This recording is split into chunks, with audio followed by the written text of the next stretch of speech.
Usaita mistakes awa andakaita kana usati wasvitsa 40 iti Mwari uyu ndiwo mukana wekuti ndinge ndichigadzirisa upenyu hwangu. If you are above 40, ita kuti Mwari chinditungamirai kuti ndinge ndichikwanisa kushanda nesimba, ndikwanise kuti ndinge ndichizova neuchenjeri paurongwa hwangu hwose hwandichange ndichizoita kuitira kuti vana vangu vange vachizosara vakabata something. Makadi zvenyu mukoma, zita rangu muchanditi Joe, uye zvekare ndinogara muno muChicago, ndinoshandisa wheelchair, ndinogara pane imwe nursing home muno muIllinois. Saka ndauya pano kuti ndinge ndichizokuudzaiwo my own personal story ndisati ndafa. Zvirongwa izvi zvinondibatsira chaizvo because it is like a therapy, uye zvinoita kuti ndinge ndichinzwa kuda kuuya ikoko kumusha. Ndaitoudza umwe nurse kuti ange achiteerera zvirongwa zvenyu nekuti anobvawo kumusha, but akati shona ndo inomunetsa because iye mundebele. But ndakamuudza kuti ndava kuda kuenda kuZimbabwe ndinofira hangu kuzimu, ndinge ndichizoradzikwa padhuze nepakaradzikwa hama dzangu, baba naamai vangu. Kubva zvandakauya kuno ndakaita utsinye, handizivi kuti ndikati utsinye here, but wainge huri hwanana hudiki. I was still growing up. I can say that I grew up really fast. Nemhepo maybe dzakazosundidzirwa nevavenge because I came here when I was still very young, and ndakaitawo mukana wekuti ndinge ndichwana scholarship ngekuya kuno kuAmerica. I never returned back home. Ndakasiya vabereki vangu, ndakavasiya mukomana vasati vatombochembera. Vakasvika pakuchembera, vakasvika pakufa, handina kumbodzokera kumusha. Ndakangovanyurira tsamba mazuva ekutanga pandakasvika muno muAmerica ndisati ndapanduka. Ndo pandakazongopanduka ndikabva ndangosiyanawo nazvo, ndikati kuno ndakauya kuti ndige ndichigadzira upenyu hwangu. It is pulling me backwards. Izvi zvekuZimbabwe mukoma, ndingoriwo rumbe muno muAmerica rinogorera 2026. Pandakasvika muno muUSA ndiri a sponsorship student, ndakabva ndachizongosiya chikoro. Kuchikoro ndaienda because it was linked to my visa. Saka ndakaramba ndichienderera mberi nezvidzidzo zvangu until ndazokwanisa kuti ndige ndichizoita switch. Ndakasarudza kuita avanoti majanitorial jobs kunoku, mabasa ekuti unoita zvekuchenesa matoilets nemaoffices. So I was working as a cleaner. Nguva zhinji ndaishanda usiku because I was going to university. Saka iko zvinozvi ndine 61 years. Handina imba, handina masavings, uye handina inheritance, handina nhaka yekuti ndingasiyira vana vangu nemagrandkids avo vandakaita ndava kuno kuAmerica. Nyaya yangu mukomana inorwadza, ende ndo zvimwe zvinhu zvinondipa BP. Ndinoda hangu kufirako kuZimbabwe ikoko, kunyangwe vanhu vakaseka vachindiona ndakwegura kudai ndisina chandiinacho, asi zviri nani, ndakonekta nevhu uko kune rukuvhute rwangu. Zvinhu zvaunotanga kufunga izvi kana wakura kudai.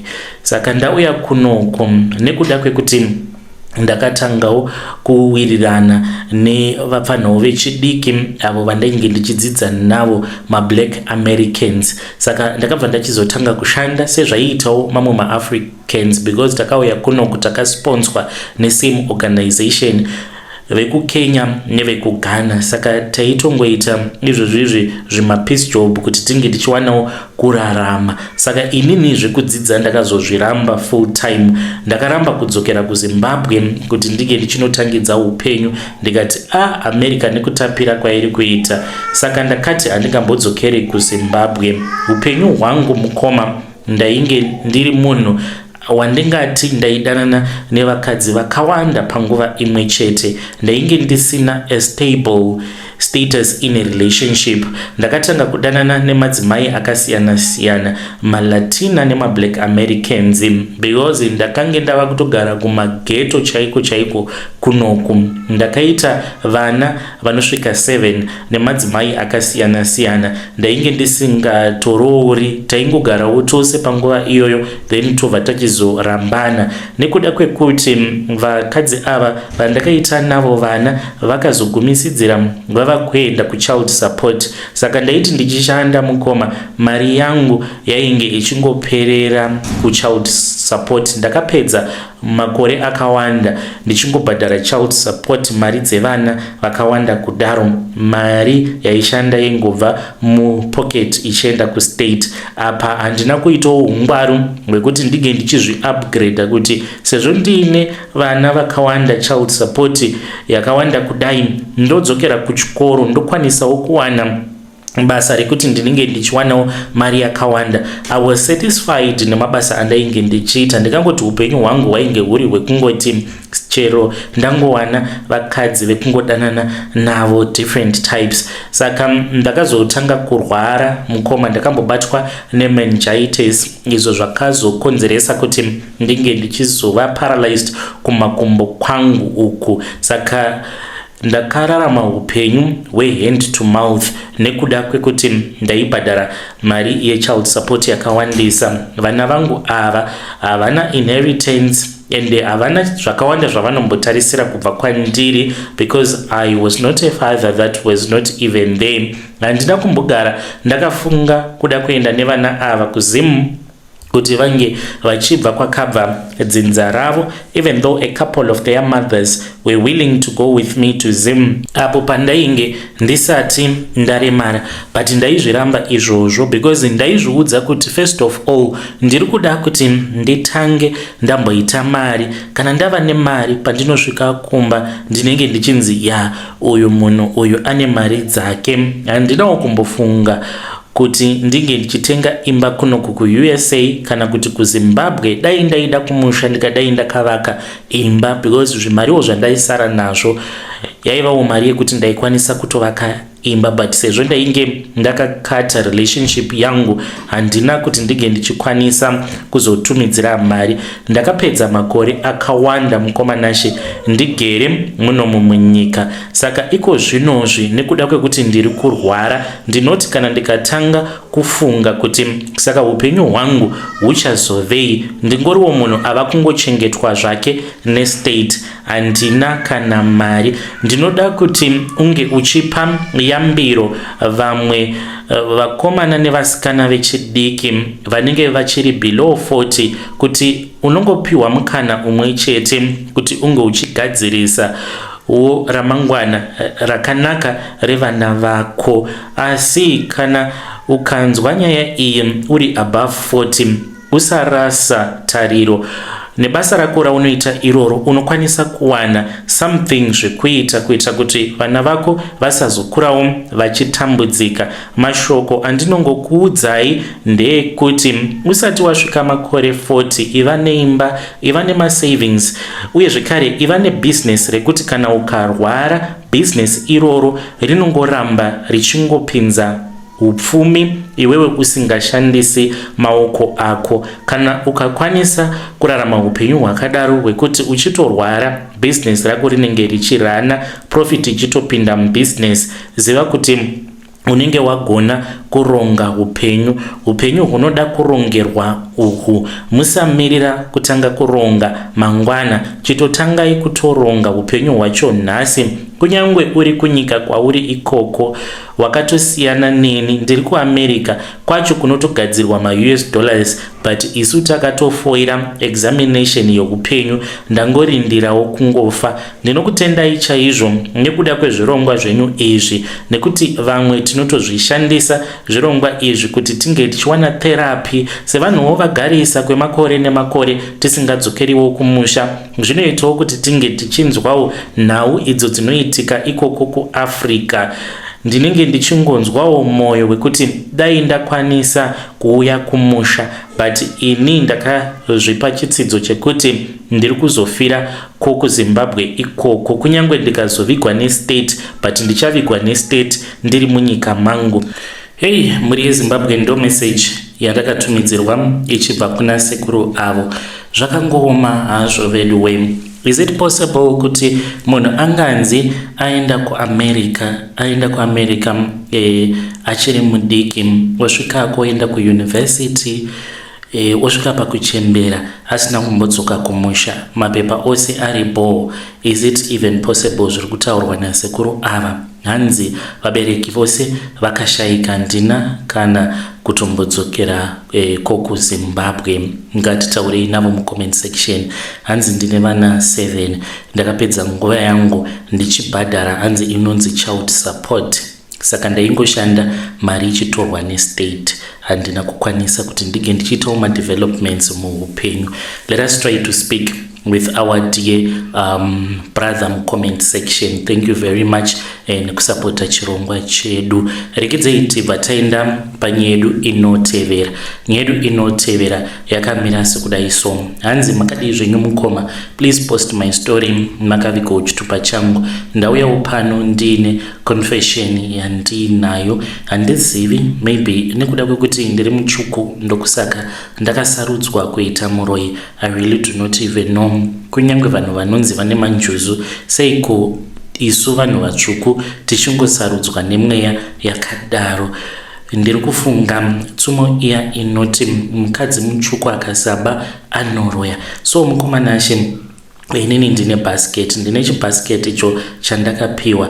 Basket iri ririko kuGokwe uko. Ndinogara muHarare nemurume wangu uyo wandichati mupurisa, inini ndichati ndinoticha pane chimwe chikoro private school. Saka kumusha kuGokwe ndine basket randakasiya ikoko. Basket iri kana ndiine muvengi wandinenge ndichida kuparadza, basket ndinoenda ndonoritora kuGokwe ndodzoka naro kuHarare. Ukaona ndikaenda ndikanotora basket iroro ndikadzoka, pako panenge pakuperera, because kana shavi rinondibata kana kuri kunzi basket rinenge riri mumaoko angu, riri mumba mangu, mazuva acho iwawo shavi racho rinenge risina kumira zvakanaka. Saka mukomana ashe, pandainge ndiine 9 years, tete vangu vakabva vandipaka basket, vakabva vati chengeta nekuti ndiyo pfuma yako yandakupa, ipfuma yemumhuri. Mukomana ashe, ndine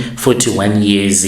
Mhepo dziri mubasket umu idzo imhepo dzisina kumira zvakanaka. Saka ndakaudzwa kuti ndichafa within 5 years nekuda kwekuti takadya nyama yemunhu uyo ainge akagadzirwa asati afa. Saka ivo vanhu avo vane mufi wavo vakati mufi wavo achiri mupenyu, pane kumwe kung'anga kwavakaenda. Ng'anga iyi yainge ichida kubata muroyi, saka ainge ari muroyi ainge ari umwe weukama hwavo. Saka mistake yakaitika ndeyekuti sekuru ivavo havana kukwanisa kuti vange vachizvibata mumatare, kana kuti ndingati munhu anoziva mishonga but achizongonyepedzera sekunge anenge achitaura nemhepo asina mhepo igere paari, but mishonga achitoiziva. Saka akabva achizovapa mishonga, akabva ati mopa hama yenyu inge ichizonwa ndiko kuti anga achizopora, but haana kunotaura chokwadi kuti ndakupai mushonga uyu kuti muroyi wenyu ange achizotongonamirira pamutumbi wehama yenyu iri kurwara, sekuti kana wamubata zviya uri usiku uchida kumuuraya obva wangononamatira paganda rake kusvika kunze kuchizonoedza, woedzerwa urimo munenge makarara murwere, then vanhu vobva vatozviziva kuti saka uyu ndiye anga achiroya hama yedu. Asi mistake yavakanoita ndeyekuti sezvo umwe wedu ainge aripo, akabva auya ndokubva atiudza, tina kuziva kuti mushonga uyu unonogara munyama yemunhu kunyange afa, unenge waita sekunge poison. Saka takazoti mufi avigwa akabikwa ndokubva tachizoenda usiku tava kuenda kunofukunura guva. Zvatinoita tinotora mwana anenge achiri mwana mudiki tobva taenda naye kumakuva huri usiku, saka tinobva tamupa tsanga kuti ange achizorova guva. Anorirova nechepakati, kana arirova kudaro guva rinobva ravhurika, mufi anobva abuda muguva obva achizofa rufu rwepiri. Then kana tamuuraya tinenge titori nemabhasiketi edu tobva tatanga kuisa nyama kuitira kuti tinge tichizonopa vana. Kana ndichiti vana, zvinhu zvedu zvatinoshandisa mumabasa edu ekuroya vanhu. Saka takaita saizvozvo semazuva ose, hatina kunge takazviziva kuti nyama yatainge tichirwira iyi yainge itori nyama yainge itori nechefu mukati. Ndakatora nyama mangwana acho makuseni ndikaisasika, saka vana vangu kana vakaona ndakasasika nyama vanofungidzira kuti inenge iri nyama zvimwe kuda yemhuka yandinenge ndatenga. But kana ukazoitora uchida kudya chimukuyu ichocho unongonzwa mwoyo wako uchimira. Kana kuri kunzi unenge usina kugadzirwa haukwanisi kuti unge uchidya nyama yemunhu, unotonzwa mwoyo wako unenge uchimira because mweya wako unenge uchitozviziva kuti apa ndava kuda kudya nyama isingafaniri kuti inge ichizodyiwa, kunyange usingakwanisa kutaura nemweya wako kuti unge uchikuudza kuti inyama yemunhu yawava kuda kudya iyi. Saka vana vangu vanotongozviziva kuti mama vanoita zvekuisa zvimukuyu zvavo, kana vakazvisasika hazvidyiwe, zvinongodyiwa naivo chete. Kana murume wangu zvimukuyu zvangu haazvibati, haazvidyi. Kana kundibvunza haandibvunzi because handibvunziki. Nditoriwo nerimwe shave rigere pandiri rekuti kana wakanditarisa so unonzwa hana yako ichirova, haungambondibvunzi zvisina basa. Ndakadya nevana vangu zvinova zviri zvinhu zvandinoshandisa pamabasa angu eusiku. Saka ndakazomborwara, ndakarwara kwenguva yakareba nevamwe vangu varoyi. Tainge tichitsvaka mishonga but vakashaya mishonga yekuti vange vachizondirapa nayo. Ndakazoenda kun'anga straight. Sekuru ivavo vakashamisika mukoma, vakaita sekunge vachatiza mumatare avo mushure mekunge ndavaudza kuti ndainge ndiri muroyi but ndainge ndakadya nyama yemunhu. Zvino yainge yondifufutira mudumbu mangu. Vakabva vachizondivheneka, vakandivheneka mumatare. Vandivheneka mumatare vakabva vandiudza kuti makore angu ekurarama kwainge kwangosara mashoma. Zvino apa tiri kugadzira mushonga wekuti ndinge ndichitorera mwana wehanzvadzi yangu makore ake awo akatarirwa naMwari kuti ange achizorarama, kuti ndige ndichizomararama ndiri inini. But dambudziko riripo mukoma nderekuti murora wangu anonamata, kwete uyu wandikudawo kupa basket, no, umwe wacho anonamata zvisingaiti. Tinowanzo kuti kana tikaenda kumba kwake usiku zviya hatikwanise kupinda. Iye anongoita sekunge anongonyumwa obva atomuka obva atotanga kutonamata. Saka kana achinamata kudaro tinonzwa makumbo edu anotanga kurema.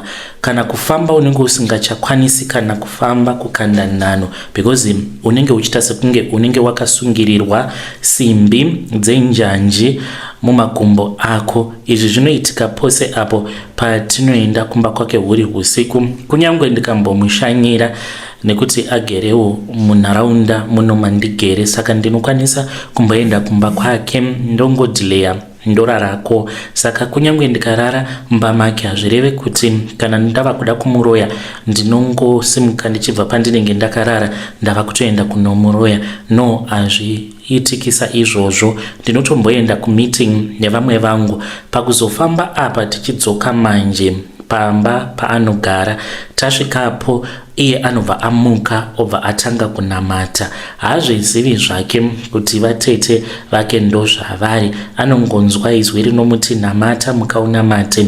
Hambo ignore izwi iroro, anotanga kunamata. Saka kana kwanga kuri kunzi ndaikwanisa ndingadai ndotora makore emwana wake musikana ndobva ndaisa makore iwawo pandiri ndikwanise kuraramawo, nekuti kufa handisati ndava kuda kufa.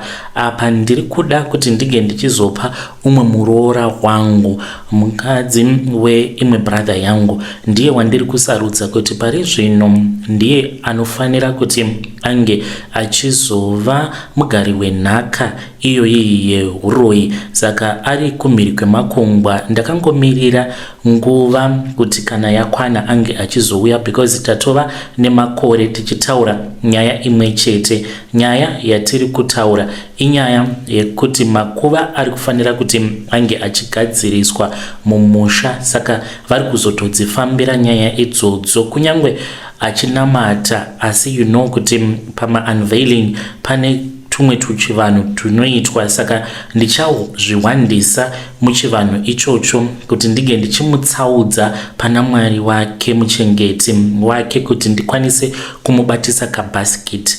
Pane zvandichamupa ende pane zvandichamubatisa, something that is so simple, kachivanhu kaachaita. Handingakuudzei nekuti muvengi anokwanisa kuzozvinzwa akanyuma. Saka ndamuitisa chivanhu ichocho ndo chichakonzeresa kuti ange achizova mugari wenhaka yangu yandakasiyirwawo navatete vangu. Asi nguva yekufa inozongosvika, kunyange zvikanzi unenge uri muroi, asi nguva inozongosvika chete. Mhuri yeZimbabwe ndo message yandakatumidzirwa ichibva kuna vanzvadzi vedu vari kukonfesa ivo vachiti hanzi ndiri muroi, asi vakaita mistake yekudya nyama yemunhu akagadzirwa asati afa. Saka hanzi makore avo ekurarama akabva akamurwa. Ngatitaurei navo mucomment section. Saka paya paunoti wakarara ukanzwa voice woignore, wobva waramba zvako wakarara, pamwe panenge patori nevamwe vanhu vanenge vakatomira panze vakamirira kuita zvavanoita. Asi hanzi kana akanamata ukanamata, hanzi tinonzwa sekunge tinenge tasungwa makumbo edu, tinenge tisingachakwanisi kana kufamba, zvakaoma.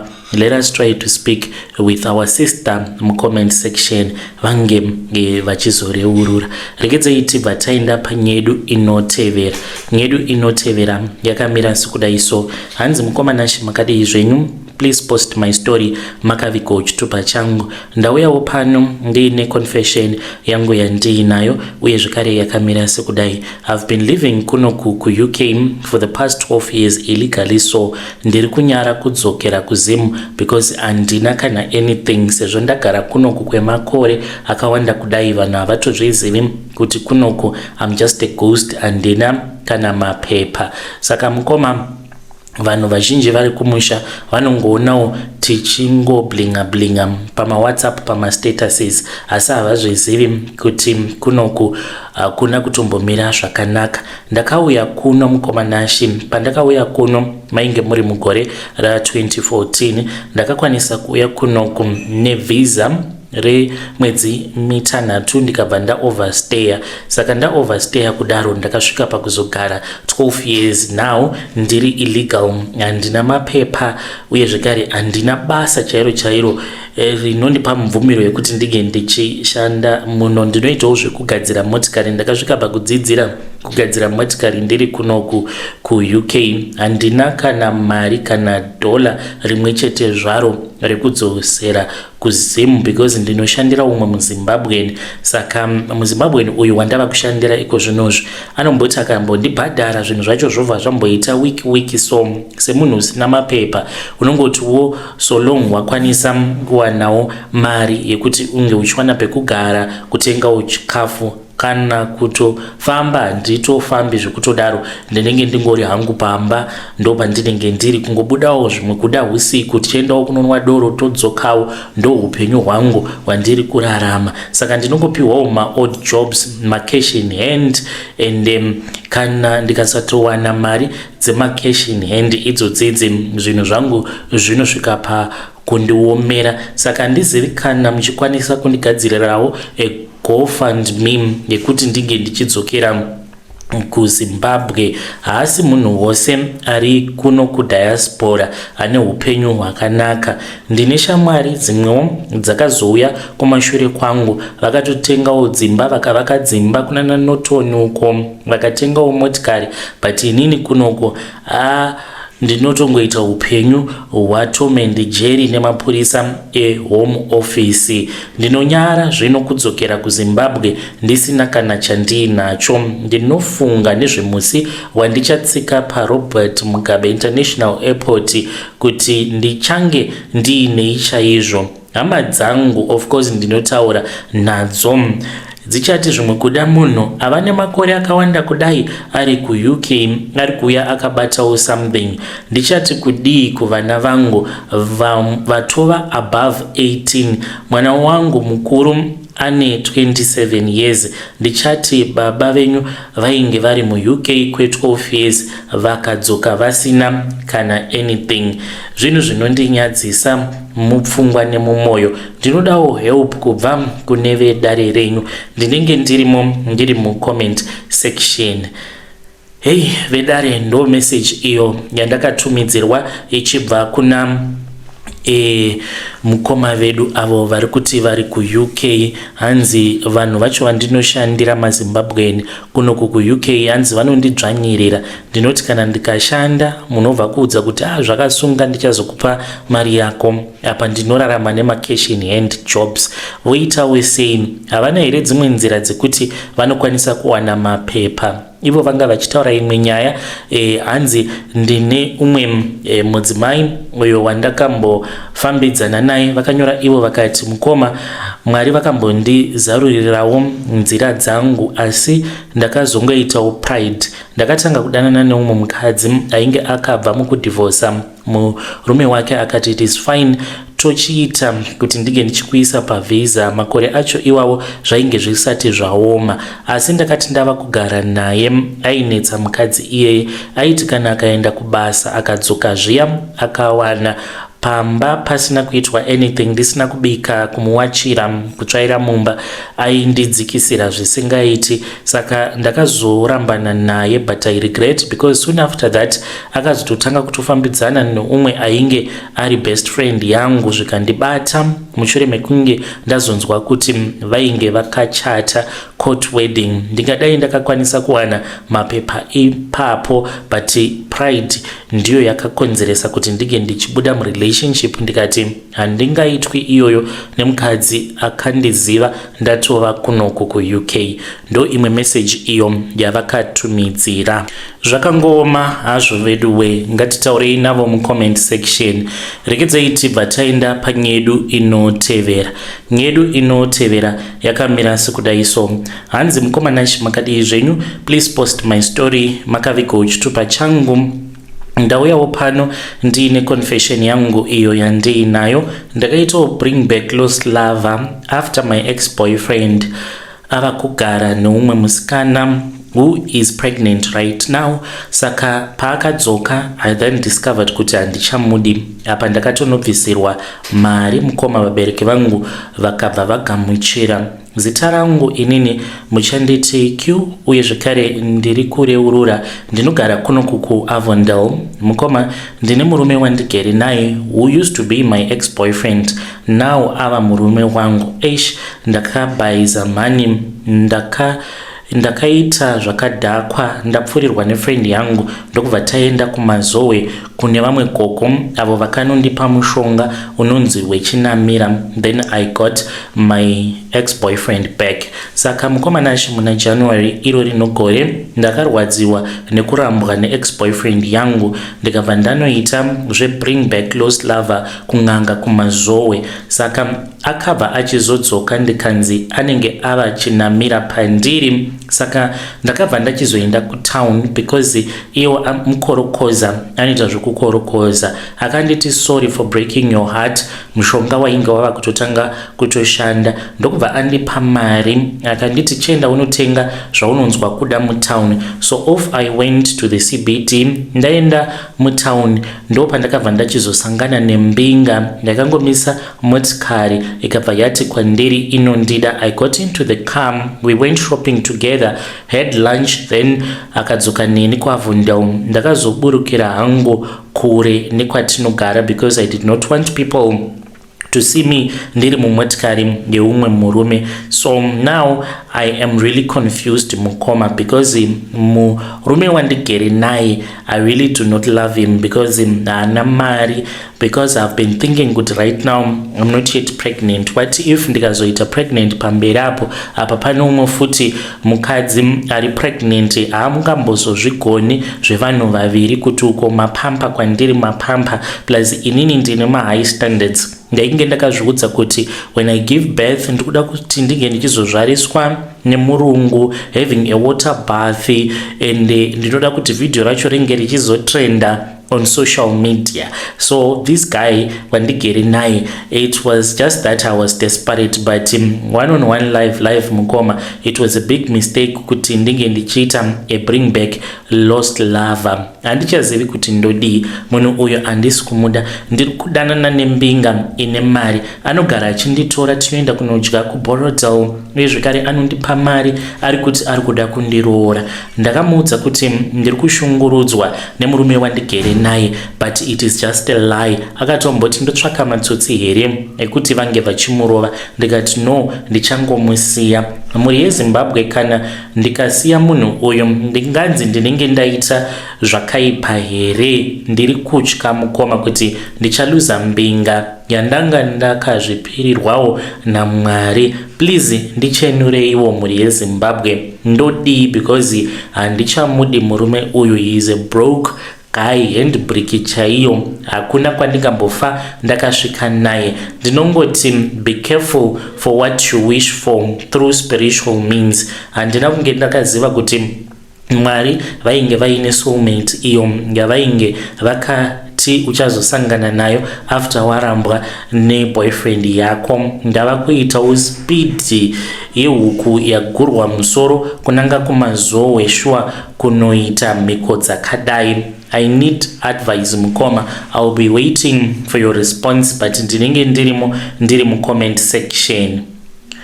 Muri yeZimbabwe ndo message iyo yandakatumidzirwa ichibva kuna vanzvadzi vedu ama 2K. Ngatizame kuti tinge tichitaura navo mu comment section. Nganzi ndaida kuti kana ndava pregnant pandinozonobetserwa video racho riite viral, hanzi ndichibetserwa nevarungu home birth. Zvakangooma hazvo vedu wega. Titaurei naye mwanasikana uyo mu comment section. Rekidzai tibva taenda panyedu inotevera. Nyedu inotevera yakamira sekudai. Hanzi mukomana muri sei zvenyu? Ininiwo ndiri truck driver uye zvekare ndine 5 years. I've been looking for a job after ndadanana noumwe mukadzi. I only found out kuti ndo zvaanoita patakambochaisana mapoto. Zita rangu muchanditi Gidza uye zvekare ndinogara muno muJohannesburg. Ndanzwa nekutsvaka basa varume. Kana muchiziva kwandinokwanisa kuwanawo basa reushofe, ndokubasa kwangu. Ndine experience yakanyanyisa, more than 10 years experience ndirimo muindustry. Saka zvakaitika mukomanashi ndezvekudai. So ndakadanana nomumwe mukadzi ndainge ndisingazvizivi kuti anoita zvemanjuzu. Ndakafunga kuti ndainge ndawana mukadzi akanaka chaizvo wandaida, asi mukadzi uyu ndinobheliva kuti akandisira mweya wemunyama. Ndainge nditori munhu aitofarirwa chaizvo pabasa pangu pandainge ndava nemakore ndichishanda. Ndaishandira kambani inonzi Yestoni vari muSouth Africa.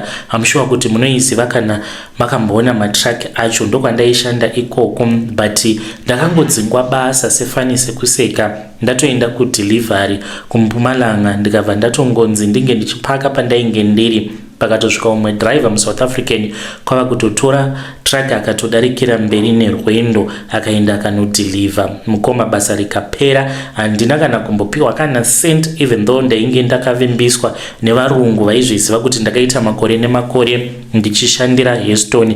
Ndakanzi ndainge ndichazopiwawo kapackage kari nice, but I got nothing. Saka zvinondinetsa ndezvekuti ndinopasa ma-interview ose but no callback. Hapana nondifonera. Ndine experience kuti ndikanzi reverse link kana kuti triaxle ndinorivhesa ndakatsinzinya, but ndinozongonzi tichakufonera, there is no problem, tichazokufonera wapasa. Saka ndaitovawo munhu mukomanashi ainge aine ushungu dzekuti ndinge ndichizovaonera mangwana rakanaka. Ndakasangana nachichi uyu mushure mekunge ndaita gore rose sezvinotaurwa nevanhu kuti after you break up unombogara gore.